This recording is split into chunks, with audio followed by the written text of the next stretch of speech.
नमस्कार दोस्तों। आज 17 साल हो चुके हैं प्रभात को, और ये 17 साल ऐसा कोई वक्त नहीं होगा जिसमें विशेषकर प्रभात आपको, हमको, हमारे जैसे अनेक लोगों को याद ना आए। 24 अक्टूबर 2008 को एक सड़क दुर्घटना के अंदर प्रभात का हम सब से बिछड़ना काफ़ी पीड़ादायक था, और प्रभात की कही हुई बात वे आज भी कानों में गूंजती रहती हैं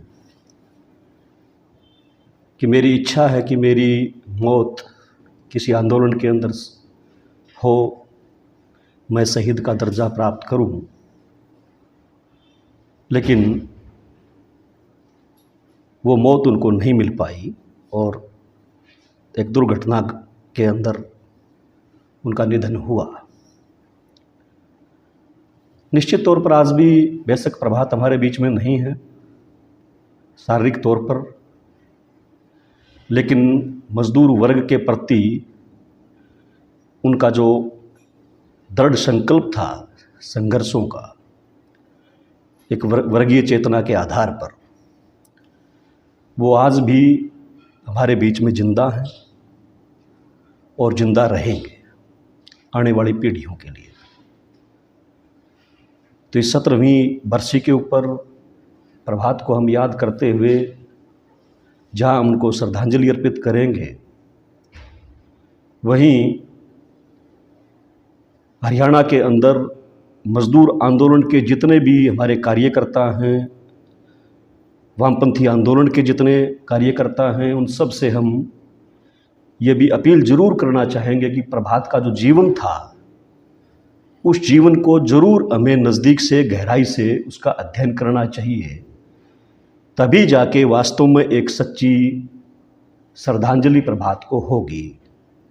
तो आज इस अवसर पर हम हमारे कार्यकर्ताओं तक प्रभात के जीवन को, उसका जीवन परिचय करवाने के लिए हम आपके बीच में कुछ ये ज़रूरी चर्चाएं लेकर आए हैं।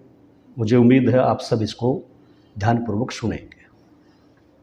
तो आपका भी लंबा ही जीवन कॉमरेड प्रभात के साथ रहा, और मैं तो ये कह सकता हूँ कि नाबालिग बाल मजदूर के रूप में उनकी उंगली पकड़ के मैंने मजदूर आंदोलन में काम करना सीखा, और अनेक घटनाएं हैं जिनके ऊपर चर्चाएं की जा सकती हैं। और पहली जो मतलब मुझे जो आज भी याद पड़ रहा है, मैं मुश्किल से 14-15 साल का रहा हूँगा उस समय, और भट्ठे पे मज़दूरों की मीटिंग करने के लिए जब जाया करते प्रभात और सतबीर, तो मुझे ये पहचान नहीं थी कि ये प्रभात है या सतबीर है। आमतौर पर मैं दोनों को ही प्रभात मानता था, और मेरी पहली मुलाकात जो है प्रभात के साथ, वो एक ऐसी घटना के रूप में घटना के साथ होती है। तारीख मुझे याद नहीं है, लेकिन 1994 की वो बात है। 1994 में एक हड़ताल भट्ठा मजदूरों की हिसार में शुरू हुई, और उस हड़ताल को मालिकों ने ज़बरदस्त तरीके से कुचलने की कोशिश की। तो उस समय पर गुंडे हायर करके मालिकों ने हड़ताल तोड़ने का प्रयास किया।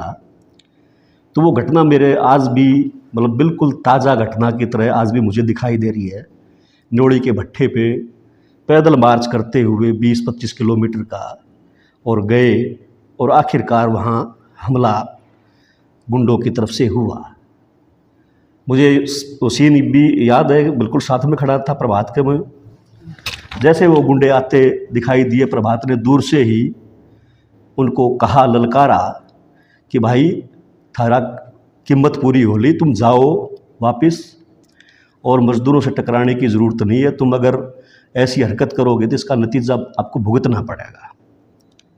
लेकिन वो गुंडे अपनी ताकत के अंदर, ताकत का जो गुरूर था, उनको माने नहीं।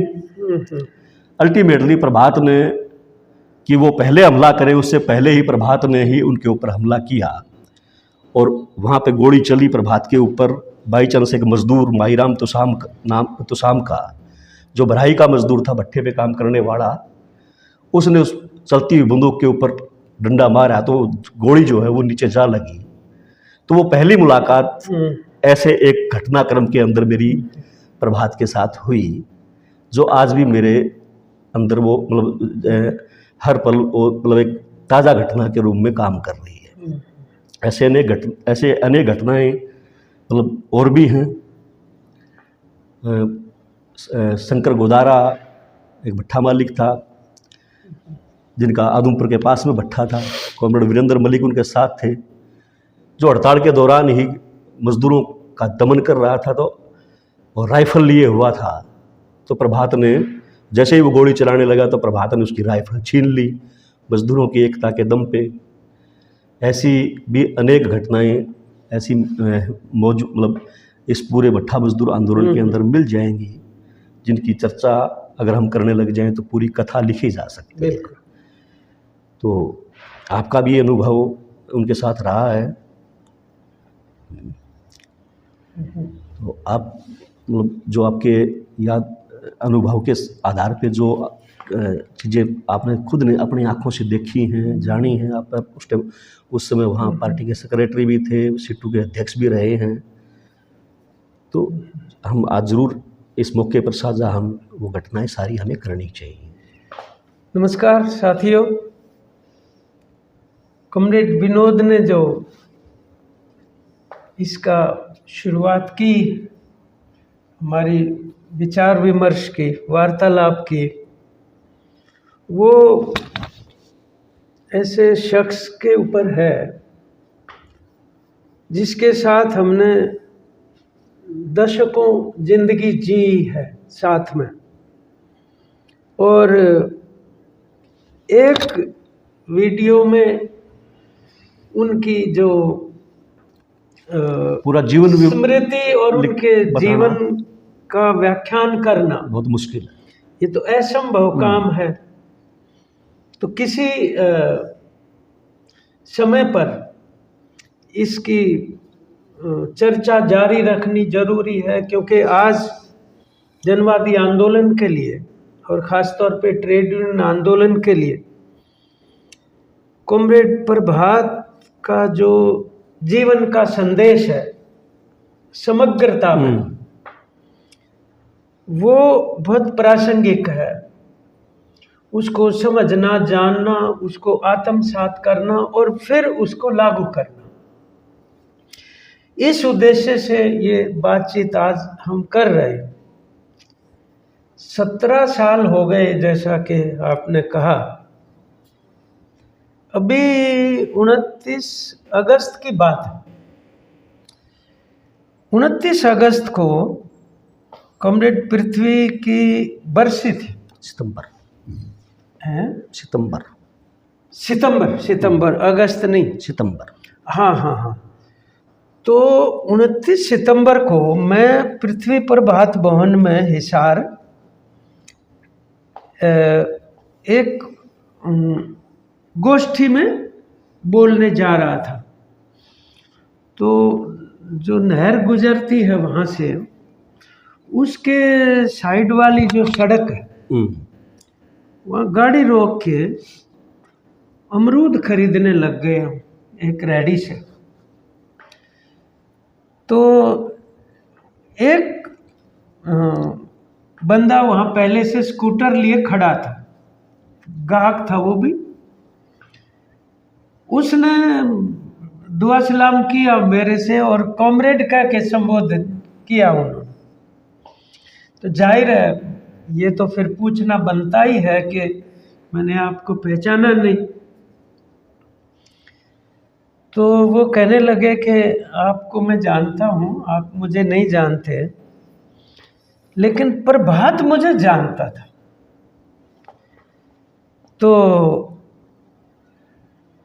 वो जो खनक वाला आंदोलन था, बहुत ही जुझारू आंदोलन, जिस तरीके के आंदोलन बहुत कम सुनने को मिलते हैं, जहाँ पहाड़ों के बीच में किस तरीके से गुरिल्ला युद्ध जैसी चीज़ थी। एक तरफ मालिकों के गुंडे होते थे और पुलिस होती थी, और दूसरी तरफ आम मजदूर और हमारे साथी कॉमरेड प्रभात सिंह का नेतृत्व।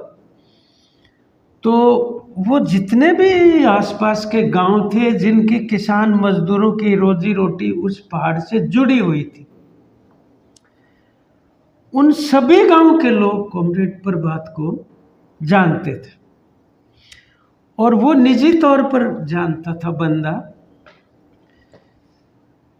बहरहाल मैं इसलिए कह रहा हूँ कि 17 साल का जो वक्फा है वो बहुत लंबा देखने में है, जाहिर है, लेकिन जो प्रभात की जिंदगी का जो छोड़ा हुआ असर है, इम्पैक्ट है, वो चप्पे चप्पे पर महसूस किया जा सकता है।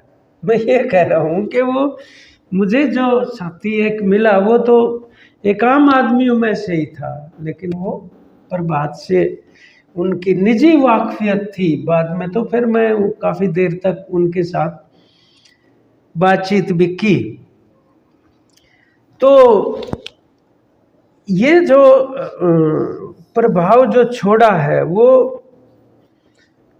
कॉमरेड प्रभात के जीवन की विशेषता थी कि वो बहुत निकटता से जहाँ भी काम करते थे, मजदूरों में, किसानों में,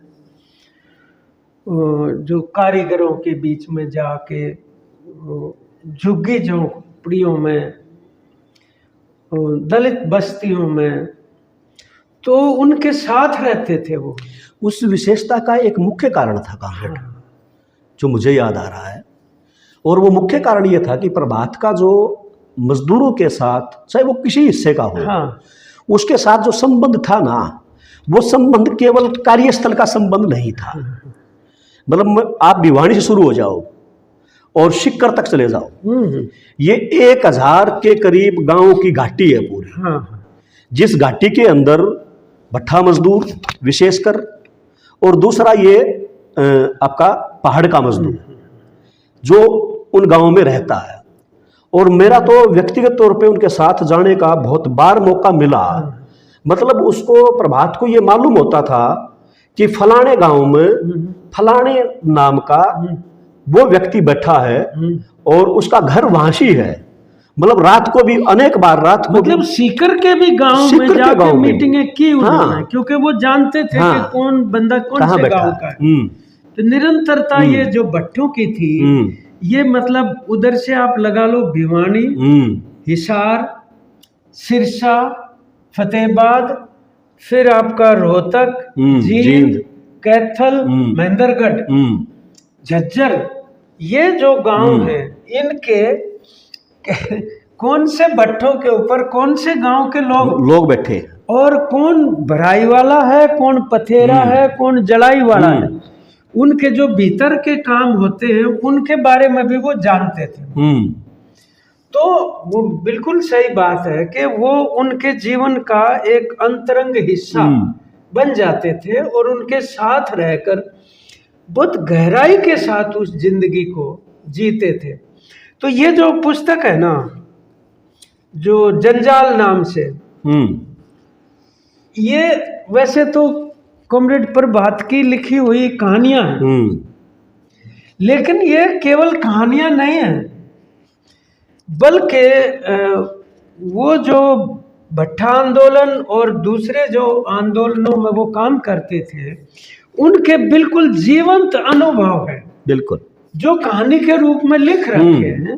परंतु इसमें कोई शक नहीं कि अगर साहित्यिक दृष्टि से देखा जाए तो वो कहानी भी बाकायदा कहानी है, जो एक मतलब बहुत मंजा हुआ लेखक, बिल्कुल पेशेवर जो लेखक होते हैं, आप देखिए ना कि इसके अंदर मधुसूदन पाटिल जो हमारे जाने माने लेखक थे और हिसार में रहते थे, हिंदी के प्रोफेसर थे कॉलेज में, उन्होंने भूमिका इसके अंदर लिखी है। और वो मैं जब इनको कहानियों को पढ़ा, फिर कल दोबारा देखना पड़ा।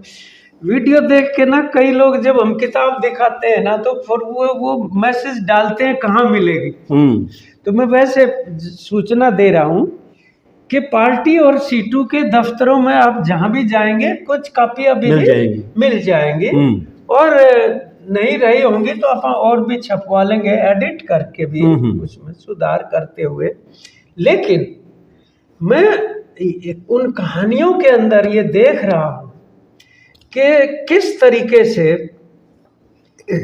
भट्टा मजदूरों में वर्ग चेतना का संचार होता है। इसमें एक कहानी है, वो मालिक भला नहीं होता, मालिक कोई भला नहीं होता, कोई भला नहीं होता। ये कहानी का शीर्षक है, मालिक कोई भला नहीं होता। जिसके अंदर एक नवविवाहिता भट्टा मजदूर, जिसके वो जो पति पत्नी होते हैं और एक झुग्गी में रहना शुरू करते हैं, दोनों ही बहुत कमाल के पथेरे हैं और दिन में 2000 ईंटें पाथ देते हैं। उनके जो ख्वाब हैं कि किस तरह से हम घर बनाएंगे, इतनी कमाई हो जाएगी, फिर हमारे बच्चे होंगे वगैरह वगैरह, वो चर्चा करते हैं परस्पर आपस।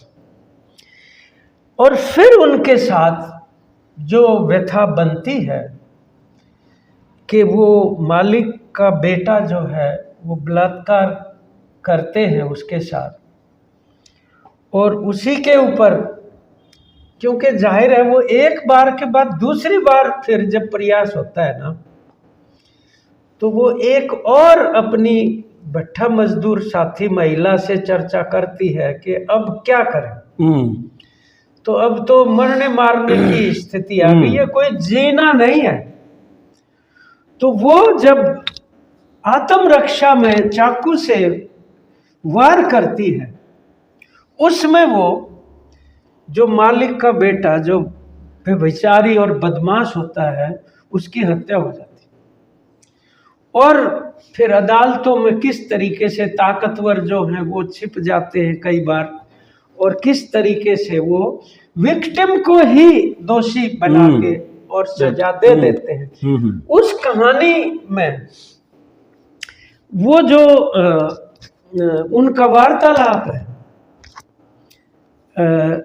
मतलब भट्टा मजदूरों के नेता का भाषण सुन के जब वो मालिक का चरित्र चित्रण करता है तो वो कहती है ऐसे ही फजूल की बातें कर रहे हो तुम, हमारा मालिक ऐसा नहीं है। और फिर उनके साथ वो जो घटना घटती है तो वो जो एक गैर वर्गीय चेतना होती है और फिर किस तरह से वर्गीय चेतना में तब्दील होती है अपने जीवन से सीखते हुए, तो वो केवल मैं आप और साथियों का ध्यान इस तरफ दिलाना चाह रहा हूं कि वो जो ईंट पाथने का रेट है केवल उस रेट तक ही हमारा संघर्ष सीमित नहीं रह सकता है। ये बात ठीक है कि रेट एक महत्वपूर्ण मुद्दा है आर्थिक पक्ष का, लेकिन वो जो अन्य वर्गीय शोषण के जो पक्ष हैं वो संबोधित किए बिना आपका आंदोलन जो है वो पूरा आंदोलन का आकार नहीं ले सकता। और जिस वर्ग चेतना की आप बात करते हैं वो वर्ग चेतना खड़ी नहीं हो सकती जिसको समाज बदलने की परिवर्तन की हम बात करते हैं। उसमें भी आप देखोगे ना, मतलब ये जो आपने कहानी का नाम बताया है कि मालिक कोई भला नहीं होता। हाँ, दो घटनाएं मुझे याद हैं, आमतौर पे सुनने को मिलती थी प्रभात के मुंह से। हाँ। और वो एक बुकलेट में मैंने भी उसकी चर्चा की है। मतलब बिल्कुल अनपढ़ से अनपढ़ आदमी को, जो मजदूर है, जिसके बारे में आमतौर पर ये चर्चाएं होती हैं कि ये वर्ग राजनीति करेगा, कि ये वर्ग संघर्ष को समझेगा। मतलब वो एक उदाहरण दिया करता कि मालिक तो भाई गधे का भी भला नहीं होता। उसकी भी इच्छा या है गधे का मालिक की भी कि ईंट 50 लाद ले पीठ पे और खाना कम डाले, और जहां उसने ईंट डालनी है भट्ठे में, और ताई वो चौकड़ी ना तोड़े हाँ और खावे आधा। बिल्कुल बिल्कुल। मतलब एक तो उदाहरण, मतलब यो बिल्कुल साधारण मजदूर को समझाने की दृष्टि से अपने भाषण के अंदर रोज बोला करता प्रभात। और एक बात और मुझे आपकी इस मतलब इसके बाद याद आई, एक नेगोशिएशन में हम बैठे हैं, मालिकों के साथ नेगोशिएशन है, और उस नेगोशिएशन के मतलब ये बात मैं इसलिए बताना जरूरी समझता हूं कि मजदूर को वर्ग संघर्ष के प्रति जितना जागरूक प्रभात किया करता था, उस वर्ग संघर्ष को लेके मालिकों के सामने भी अपनी तर्क उतनी ही मजबूती के साथ देता था। नेगोशिएशन में एक भट्ठा मालिक प्रभात से बोला प्रभात, ये 20 रुपये मजदूरी थी इनकी, आज 105, 17, 18 रुपए हो रही है, तो किसी लेके जागा, इसने कड़ी लटेगा। हाँ। प्रभात ने ऐसा जवाब दिया उसको, नूलाल सेठ जी, मेरी इच्छा यह है कि तू भी अपने भट्ठे पे पथेर या निकासी करने लग जा, मैं आड़े ले जाना चाहूं। मतलब कितना, और सांस नहीं पड़ा उस मालिक ने, मतलब आप देखो कितना मतलब सचेतन प्रयास उसका अपनी भाषा में ही वो मजदूरों को भी दे रहा है और मालिकों को भी दे रहा है। हाँ हाँ। विनोद देखो बात यह है, शुरू में जब प्रभात जनवादी नौजवान सभा में आते हैं, उससे पहले एक सामाजिक कार्यकर्ता की तरह से वो कुछ ऐसे समाज सुधार के कामों के प्रति उनकी अभिरुचि है, और इसलिए वो झुकाव डीवाईफाई की तरफ होता है और वामपंथ की तरफ भी होता है। उसके पीछे भी एक बार जब हम सूत्र ढूंढने की कोशिश करेंगे तो न्योली के जो उनका गांव है कॉमरेड का, वहां कॉमरेड मांगेराम एक बुजुर्ग थे, बिल्कुल बिल्कुल, वो दलित पृष्ठभूमि दलित थे, और वो भूमिहीन होते हुए ये जो एंटी बेटरमेंट लेवी का आंदोलन चला था, जब हम ज्वाइंट पंजाब में थे, कैरो सरकार के तहत भाखड़ा डैम का टैक्स लगा दिया था किसानों पे, उसको खुश हैसियती टैक्स कहते थे, बेटरमेंट लेवी। उसके खिलाफ किसान सभा के नेतृत्व में आंदोलन चला, और वो 57-58 की बात है, 1957-58 की। उसमें क्योंकि हम भी पंजाब थे, तो हमारे ये जो हिसार का इलाका है, रोहतक का है, और उधर कैथल साइड का है, कुरुक्षेत्र साइड का है, बहुत सारे लोगों ने, कई हजार लोगों ने गिरफ्तारियां दी थी बेटरमेंट लेवी के आंदोलन में।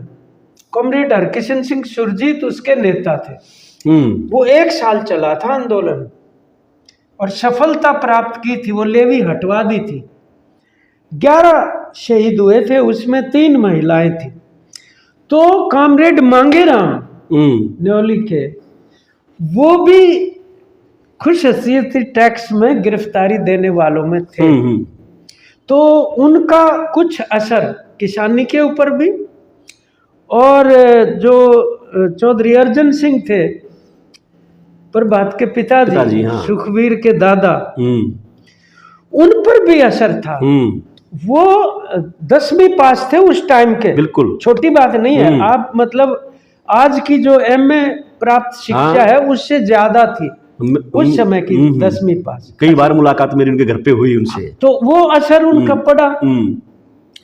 हमने तो उनसे किसान सभा में भी मतलब उनकी सेवाएं ली। जब हमने 1992 में अखिल भारतीय सम्मेलन करवाया किसान सभा का हिसार में, तब उनकी टीम को साथ लेके, और फिर हमने वो आर्थिक सहयोग इकट्ठा किया यूनिवर्सिटी से भी।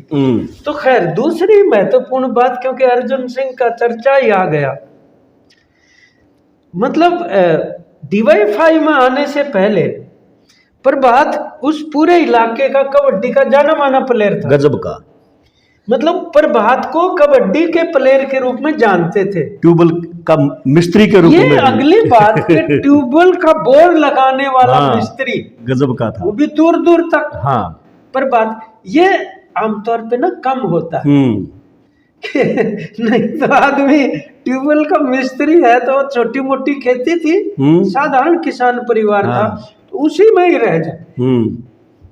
देखो ना किस तरीके से एक जो उनका DYFI में आना, ट्रेड यूनियन में आना, समाज सुधार आंदोलन के साथ जुड़ना प्रभात का, और पूरे परिवार और गांव और रिश्तेदारियों को अपने साथ कैरी करना, मतलब ये एक उदाहरण है इस रूप में कि हम जिस समाज सुधार की बात करते हैं वो एक होने वाली बात है, वो असंभव नहीं है। कई लोग ये कह देते हैं ना कि तुम आदमी तो बढ़िया हो और तुम ठीक काम का लाग भी रहे हो, पर यो होने का को नहीं।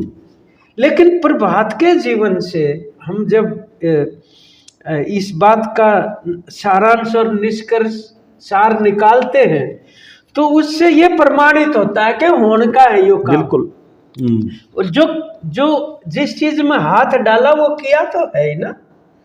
तो अर्जन सिंह जी का भी ये प्रभाव जो है रहा होगा निश्चित रूप से, क्योंकि वो देखो खुले दिमाग के थे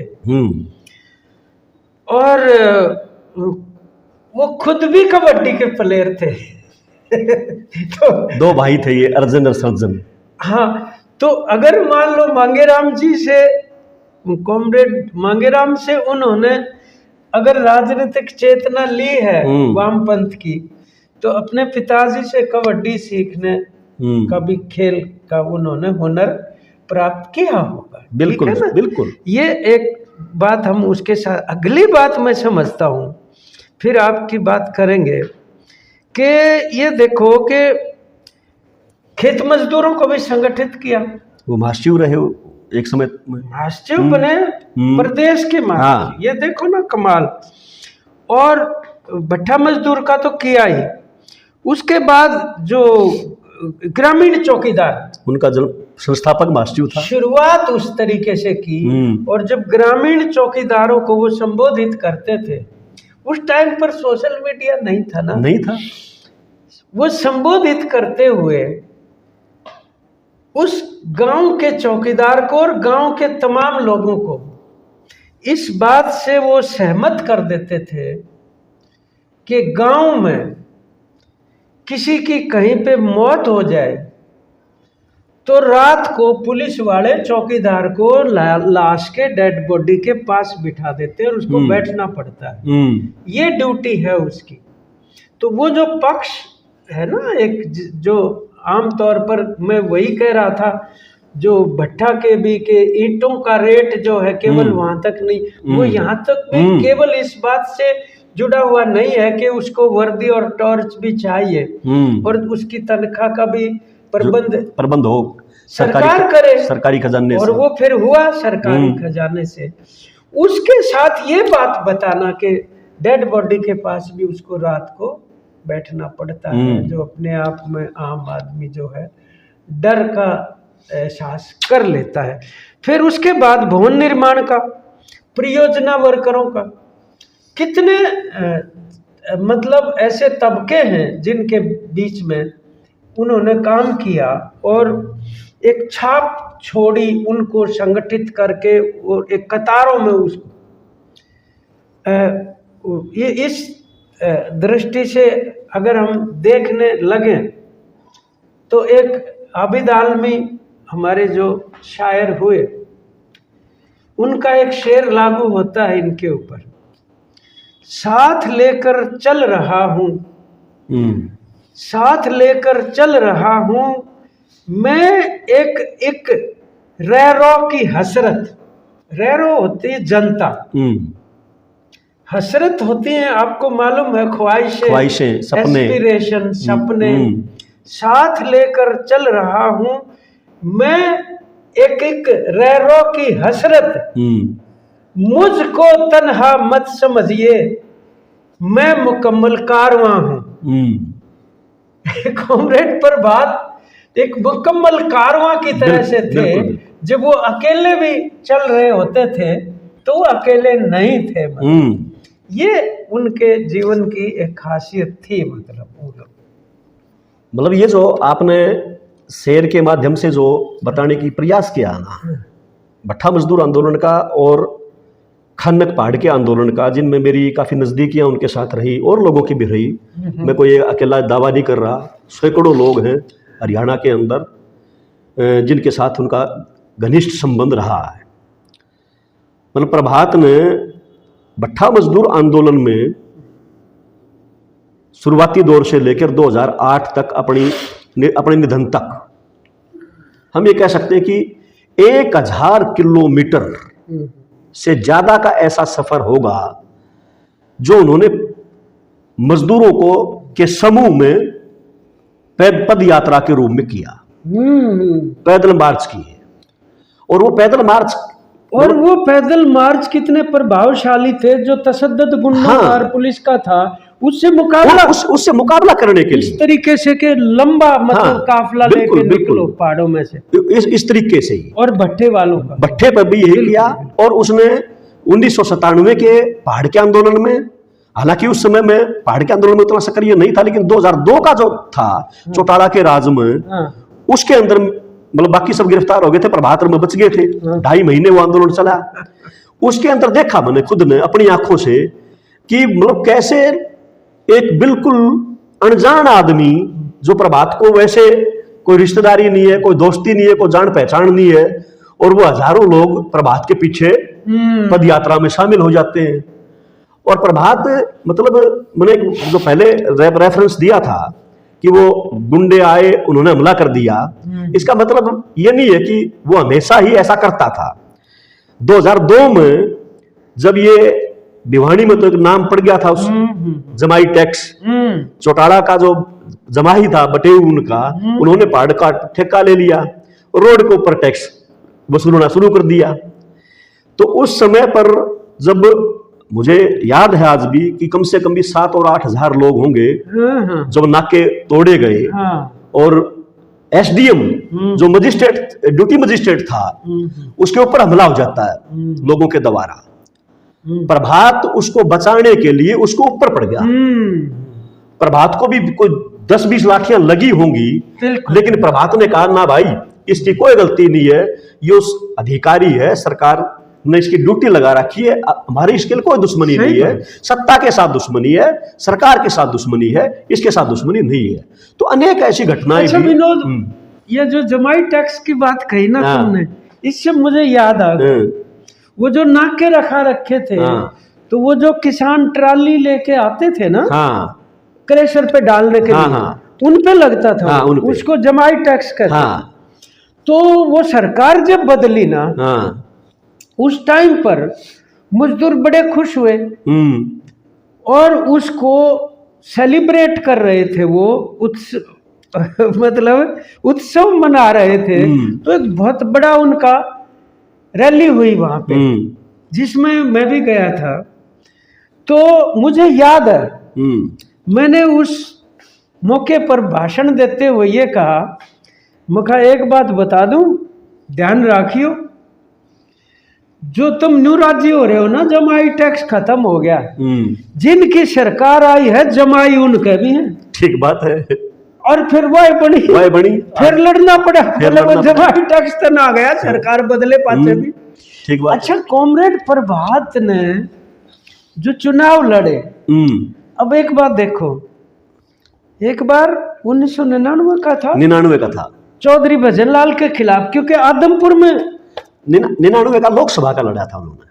नहीं, 99 का लोकसभा का भिवानी से लड़ा, क्योंकि न्योली आदमपुर में और आदमपुर भिवानी में पड़ता था। लेकिन एक चुनाव, उपचुनाव था वो आदमपुर का, उपचुनाव आदमपुर का, चौधरी भजनलाल के खिलाफ लड़ा, है ना? शायद चौधरी भजनलाल की डेथ हो गई थी मेरे हिसाब से, मुझे ठीक याद नहीं है, और इसलिए वो उपचुनाव हुआ था। अच्छा। हाँ, और शायद उनकी पत्नी ने लड़ा था या कुलदीप लेकिन लड़ा उनके परिवार ने लड़ा। बिल्कुल। तो मैं ये इसलिए कह रहा हूँ, एक लोकसभा का चुनाव लड़ा, एक विधानसभा का लड़ा, हमें कोई इस बात का भ्रम नहीं था कि जीत जाएंगे, कि भी कोई जीत जाएंगे। तो वो फोटो है जिसमें कॉमरेड सीताराम येचुरी आए थे रैली के, उनके गांव में ही, वो गांव की फोटो है। उसमें वो शायद 2008 की है मेरे ख्याल में, देखना उसको। तो ये कोई भ्रम थोड़ी था हमें ना, ठीक बात है। लेकिन दोनों चुनाव इसलिए लड़ने जरूरी समझे गए कि हम ये प्रस्तुत करना चाहते हैं लोगों के सामने, केवल व्यक्ति बदलने से बात नहीं बनेगी, नीतियां बदलनी पड़ेगी। तो विकल्प केवल व्यक्ति का नहीं चाहिए, नीतियों का भी चाहिए। इस पहलू को दिमाग में रखते हुए लोगों के सामने प्रोजेक्ट करना जरूरी था। बिल्कुल, इसलिए, वरना तो कोई आम सुनने वाला सोचे कि भाई ये बड़े पागल लोग हैं, 99 क्या मतलब है जो भजनलाल परिवार के खिलाफ। 1999 का लोकसभा का जो चुनाव है, आप उसको उस संदर्भ में देखोगे तो एक उम्मीदवार है भजनलाल का बेटा कुलदीप, एक बंसीलाल का बेटा सुरेंद्र, और एक चौटाला का बेटा अजय। हाँ हाँ हाँ, 3 बड़े राजनीतिक घराने हैं लोकसभा उम्मीदवार का बेटा प्रभात, और एक साधारण किसान का बेटा प्रभात। हाँ। मुझे आज भी याद है, उस समय मैं गया बहुत गांवों के अंदर प्रभात के साथ भी, और अभी चुनाव अभियान के अंदर, हाँ। तो लोगों में बिल्कुल एक नारा शुरू हो गया था कि असली लाल ये प्रभात है, और ये नकली लाल है तीनों। हाँ हाँ हाँ, क्योंकि तीनों बंसीलाल, भजनलाल, देवीलाल लाल के साथ उस रूप में जुड़ा हुआ था। हाँ। लेकिन ये 3 नकली लाल है, असली लाल ये है। तभी सीताराम ने कहा हाँ, था कि विकल्प है ये लाल, हाँ, लाल झंडा। हाँ, ऐसे वो टंगा हुआ था खंबे पे, ऐसे उन्होंने उसकी तरफ इशारा किया। और मतलब आप देखोगे, मेरे को आज भी याद है, उस चुनाव के अंदर कोट गांव में, बिल्कुल भिवानी के साथ में, हाँ, देवीलाल आने थे उस कोट गांव में। हाँ। कितना मतलब मजदूरों के ऊपर कितना गहरा असर था प्रभात का, अंदाजा इससे लगा लो आप कि गांव के जो मोजिज लोग हैं उन्होंने कहा भाई तुम ये लाल झंडा उतार दो अपने घर पे। हाँ। आज देवीलाल जी आने लग रहे हैं। हाँ। तो मजदूरों ने कहा भाई लाल झंडा को नहीं उतरा घर पे, बेशक देवीलाल आओ, और चाहे देवीलाल तक कोई और बड्डा, ठीक है। और मजदूरों ने वो लाल झंडा उतारा नहीं। एक बात अपने घर से, कि एक होती है मेहनतकश वर्ग की पक्षधरता, वो पक्षधरता जो है वो स्थापित करना आंदोलनों में भी, राजनीति में भी, और संसदीय रास्ते पर भी, यानी चुनाव लड़के भी अपने मेहनतकश वर्ग को एक जगह प्रदान करना कि तुम जो बार बार निराश हो रहे हो कि एक पार्टी को बनाया और फिर 2 महीने के बाद गालियां निकलने लग जाते हो, फिर उसको बदल के तीसरी को बनाया, फिर कहेंगे या बेउसिया लिखड़ी। उनके लिए एक उनकी अपनी विकल्प की जगह बदल की कि तुम्हारी जगह यहाँ है इस राजनीति में, वो स्थापित करना जरूरी था।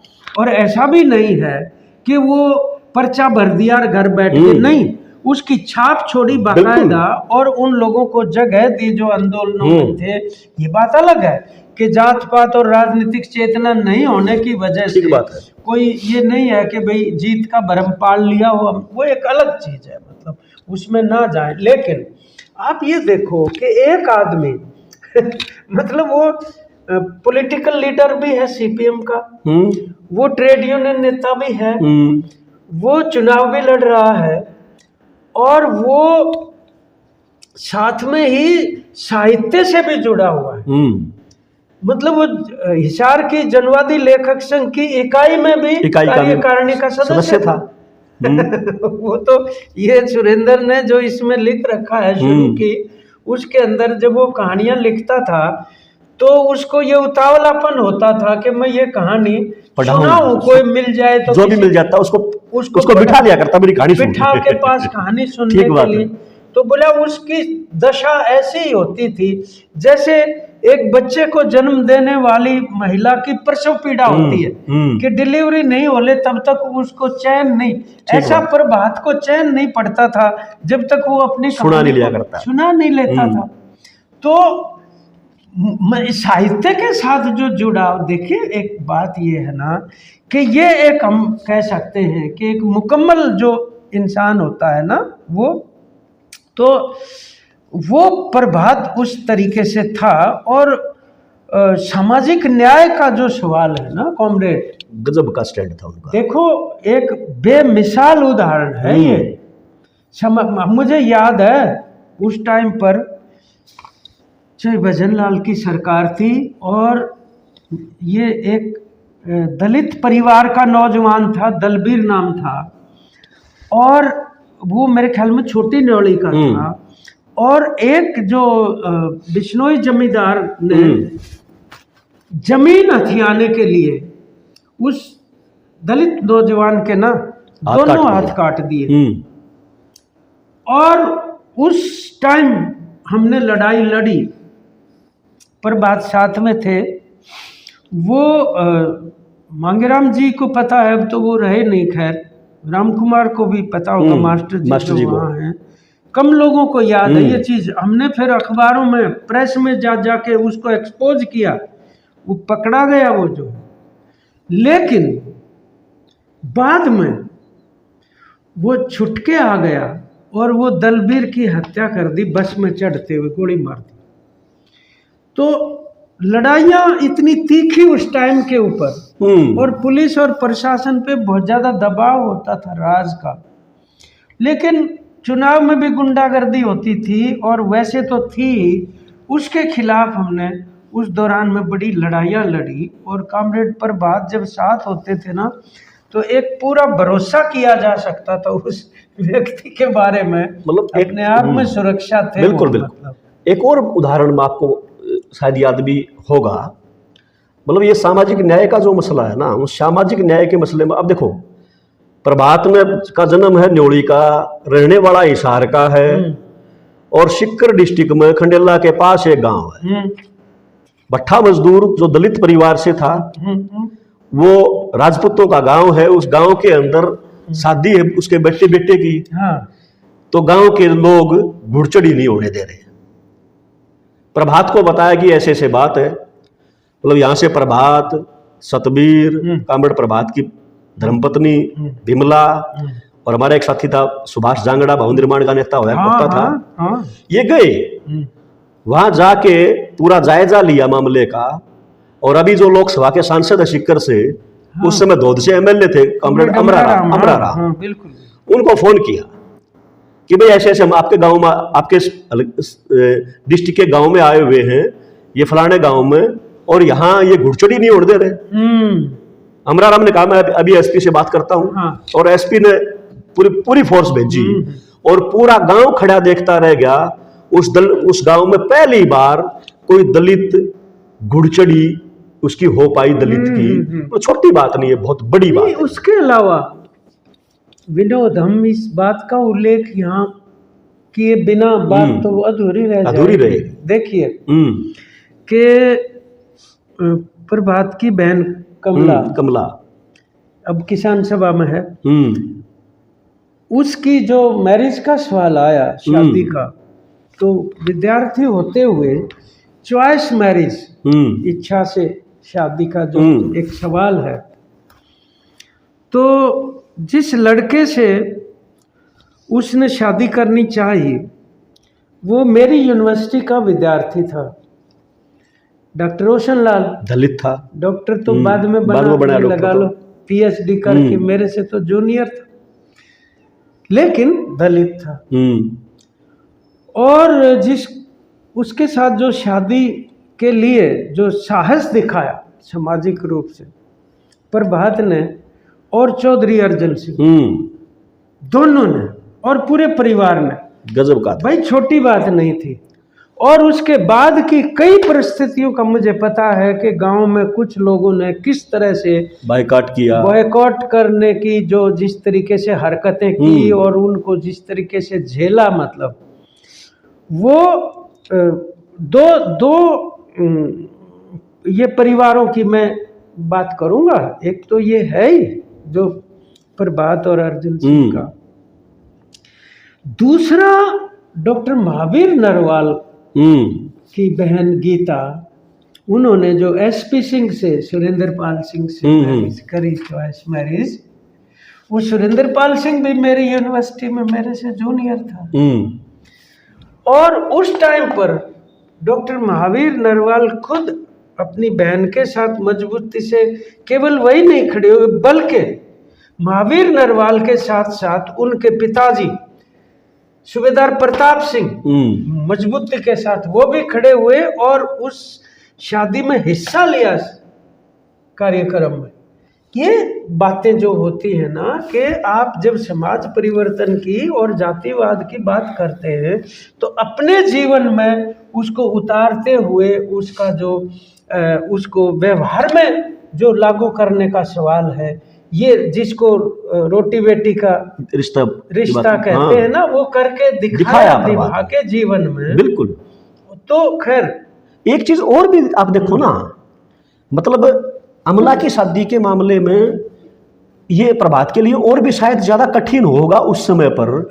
जब अमला की शादी, कमला की शादी अब उसकी बड़ी बहन के साथ पहले कर दी गई हो। वो बाल विवाह जिसको, ठीक है। और बाद में उस लड़की ने कहा कि भाई मेरा क्या खोट है, मैं तो बालक थी उस टाइम, छोटी थी। सही बात। और मेरे को अनजान आदमी के साथ वो बांध दिया और भी, और अल्टीमेटली केस है। हाँ, और बाद में फिर वो शादी तोड़ने पर भी स्टैंड लिया प्रभात ने, और ये दोबारा ये शादी करने पे भी ऐसे केस है जिनमें लड़कियों का बाल विवाह हुआ। और फिर हमने उसको मुद्दा बना के और बाकायदा वो कोर्टों से वो इनवैलिड भी करा के और रीमैरिज भी उनकी हुई। खैर ये एक जो मसला है, ये हमें इससे एक सबक सीखना चाहिए कि भाई चीजें बदलती तब हैं जब जो बदलने वाले तत्व हैं उनमें निखार हो, वो पहने विचार भी और व्यक्ति भी। अगर औजार ही खुंडा है, ठीक बात है, तो आप उससे मतलब बुराई को नहीं काट सकते हो ना, क्योंकि समाज एक तरह से बेशक चाहे मतलब मूल्यों के हिसाब किताब से गला सड़ा नजर आता है, लेकिन उसमें एक अपनी तरह की ताकत भी है। बिल्कुल। जिसको काटने के लिए एक तीखा विचार और तीखा व्यवहार चाहिए होता है। तो ये उनके अंदर थी। फिर उसके अलावा जो हमारी यूनिवर्सिटी में ना, ये उसी दौर की बात है वो, क्योंकि यूनिवर्सिटी के तो पास ही जो हमारा फार्म था उसके पास ये लुदास है, शिकारपुर न, वो अपना वो उनका लक्ष्मण का जो गांव है लुदास से अगले वाला जो है, अगले वाला, और इधर से न्योली, ये सारे पास ही तो लगते थे, बिल्कुल साथ में।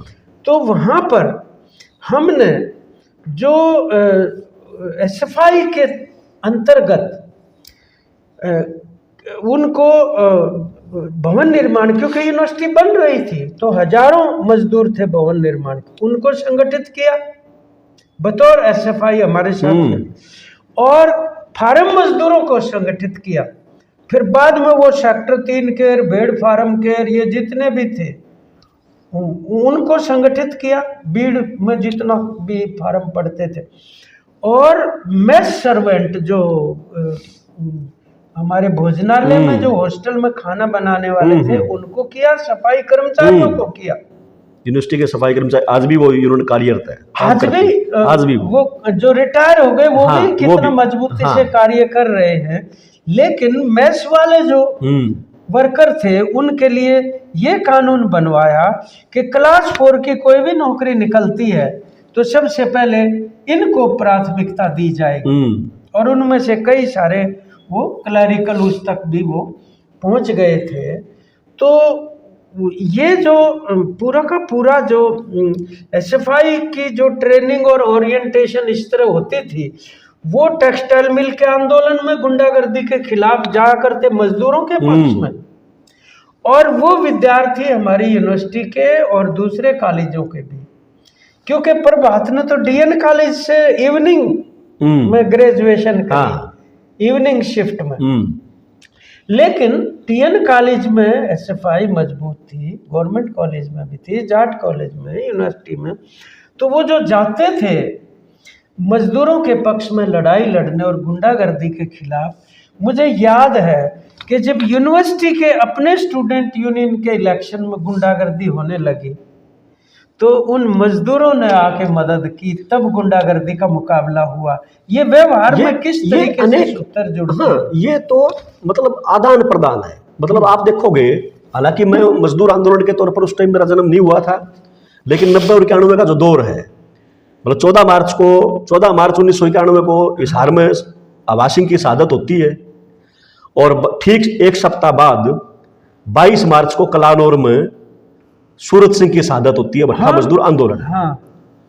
तो उस भट्ठा मजदूर आंदोलन के अंदर चाहे वो हिसार का उठा के देखो, चाहे यहां रोहतक का उठा के देखो, आपके टेक्सटाइल का मजदूर, आपके फार्मों के मजदूर, आपके जंगलात के मजदूर, आज भी बहुत बार अपने दफ्तर में जो खाना बनाने के लिए रमेश आता है, बिल्कुल उसके पांव में छर्रे हैं। हाँ। सैकड़ों लोगों के शरीर में गोलियों के छर्रे आज भी मिल जाएंगे। उस समय सैकड़ों लोगों पर मुकदमे दर्ज हुए। प्रभात तो 6 महीने से ज्यादा जेल काट के आया उन आंदोलनों के अंदर। तुम देखो कि जो चीज बिल्कुल वो तो न्यूनतम थी ना। हाँ, कानून में। हाँ, तभी तो लेबर डिपार्टमेंट में नेगोशिएशन होती थी। ठीक बात है। अब जब लेबर कोड आ गए हैं ये, तो वो लिखी हुई चीजें भी नहीं रहेंगी। तो आप इससे अंदाजा लगा लो कि मजदूर आंदोलन के सामने कितनी बड़ी पूरे तौर पर और कैसे वो उसका दास प्रथा आ जाएगी। जो कारपोरेट के खिलाफ लड़ाई है किसान और मजदूर की अपनी अपनी, क्योंकि दोनों का शोषण कारपोरेट करता है, तो यही तो उनका एकता का सूत्र है ना, किसान मजदूर एकता। ठीक बात है। और ये जब हम कॉरपोरेट का मुकाबला कोऑपरेटिव से करते हैं, तो कल हम बात कर रहे थे प्रभात के इस जीवन के बारे में, तो क्योंकि जगमती भी तब वही थी, और वो बता रही थी कि उस टाइम पर प्रभात ये कहता था कि भाई चारा काटने की मशीन जो लाते हैं, वो क्यों नहीं कई घरों की एक मशीन काफी होगी। तो मिलके अगर वो करे तो खर्चा बच सकता है। कई घरों का एक ट्रैक्टर वो इकट्ठा करके करे तो बच सकता है। कई घरों का ट्यूबवेल, मान लो 2-2 ही किले, तो और बहुत बड़ी कहाँ हमारे यहाँ जमीन है किसानों के पास। तो ये कोऑपरेटिव का ही एक विचार है जिसको लागू करने की दिशा में बढ़े, तो इसका बड़ा रूप जाके वो कॉरपोरेट का मुकाबला कर सकता है। और मेरे को एक दिन मैं प्रभात की बात कर रहा था धर्मेंद्र कुमारी जी के पास, वो जहाँ कई बार वो बनाने जाते हैं गुरुकुल ऑफ पॉलिटिक्स, तो वो कुंवारी उनका अपना जो गांव है, वो भी इस खानक वाले बहुत बड़ी पंचायत हुई थी। पुलिस ने चारों तरफ से घेर लिया था गांव को, पंचायत होने नहीं दी। वो कुंवारी गांव में उन्होंने ये कहा कि प्रभात की मुझे याद है एक बार उन्होंने हमारे गांव में भाषण दिया, और वो जो किसानों के कर्जे की बात करता था, तो बोला एक बड़ी रोचक बात कहता था, कर्जा उतारने का फार्मूला। बोले मुझे अब भी याद है वो बता रहे थे धर्मेंद्र कि वो यूं कहता था, कर्जा चढ़ रहा है ना, उस तो उतारने का यो तरीका है, नाट्यार कर्जा पाट्या। ये तो फेमस नारा था उसका, नाट्यार कर्जा पाट्या। तो वो उस टाइम पर तहसील में बंद कर देते थे। ये पुरानी कचहरी हिसार का मुझे ध्यान है कि हमने कई किसानों को उसमें हवालात में बंद किए देखा, और उन्हीं से खर्चा लेते थे वो खाने का जब छोड़ते थे जेल वाला भी। तो खैर वो नाट्यार कर्जा पाट्या का मतलब यही था कि भाई जो भी कर्जदार है वो सारे इकट्ठे हो जाएं।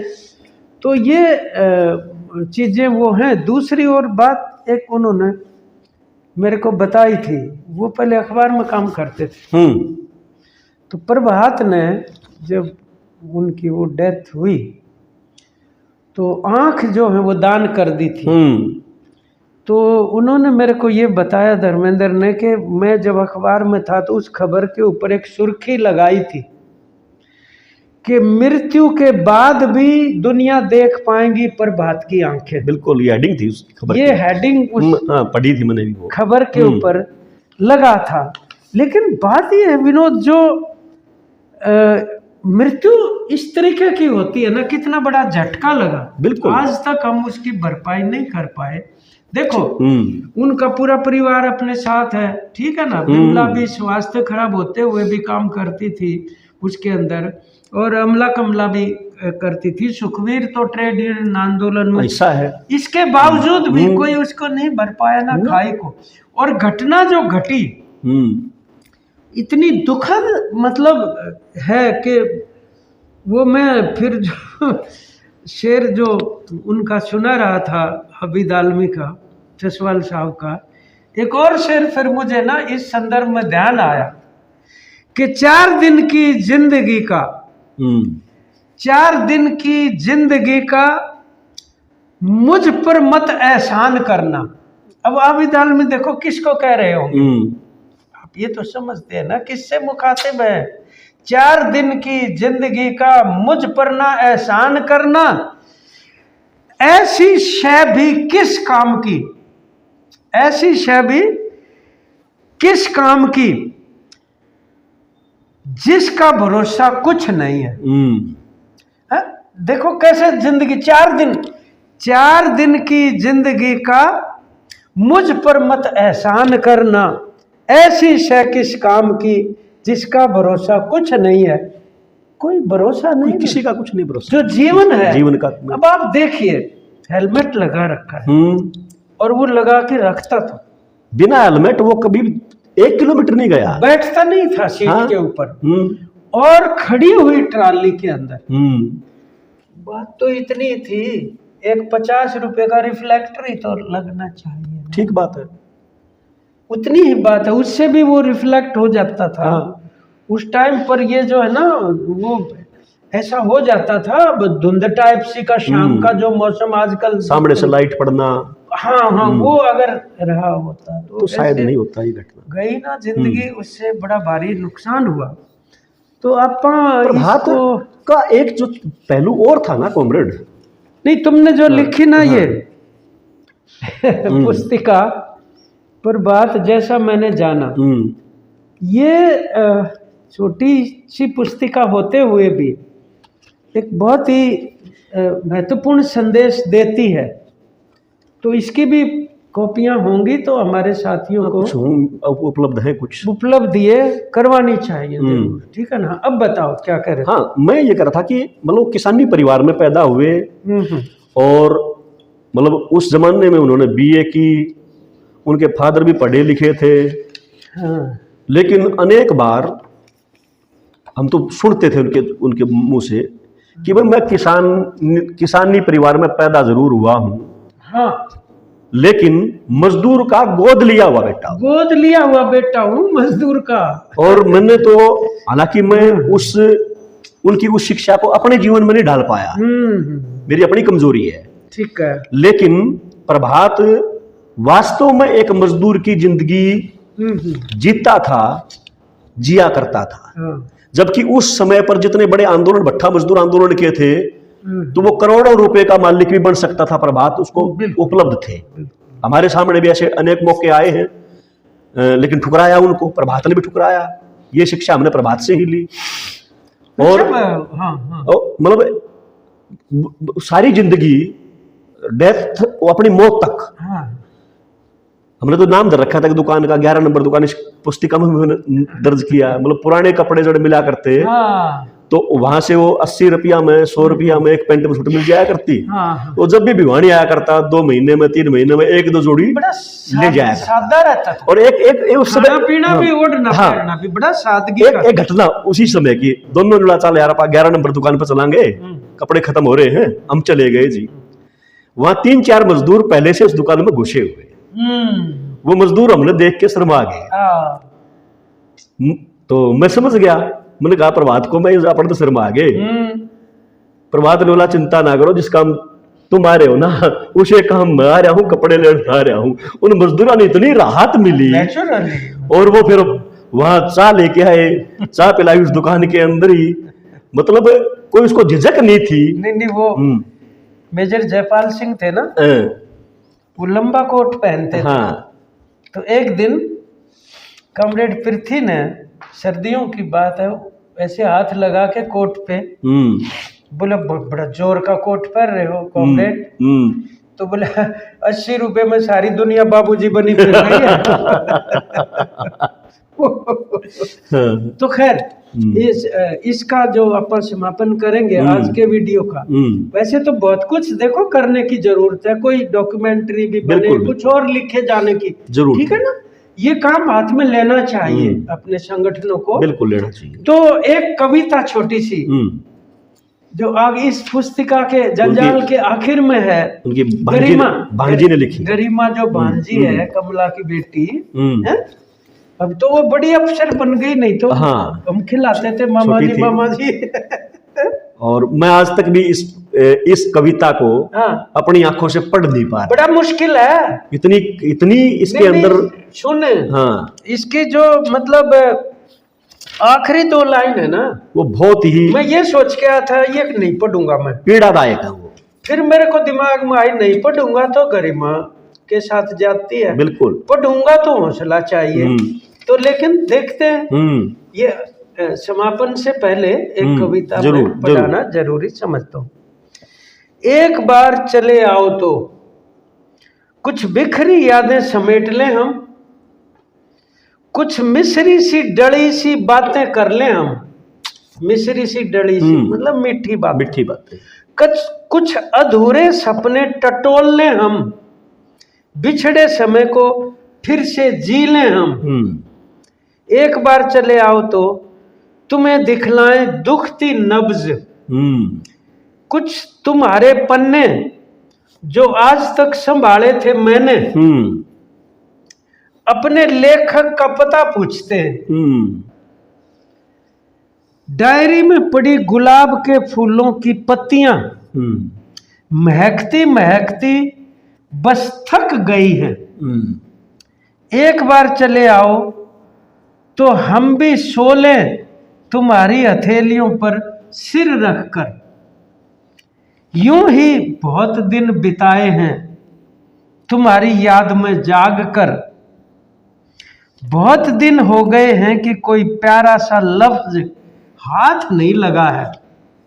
एक बार चले आओ तो दिले तमन्ना की कलम फिर से चल निकलेगी। दिले तमन्ना की कलम फिर से चल निकलेगी। कल ही तो मेरी शाही की डिबिया, डिबिया वो छोटी सी होती थी जिसमें शाही होती थी। कल ही तो मेरी शाही की डिबिया कलम की ख्वाहिश कर रही थी। मेरे शहर का मौसम थम गया था बस यूं ही तुम्हारी बाट में।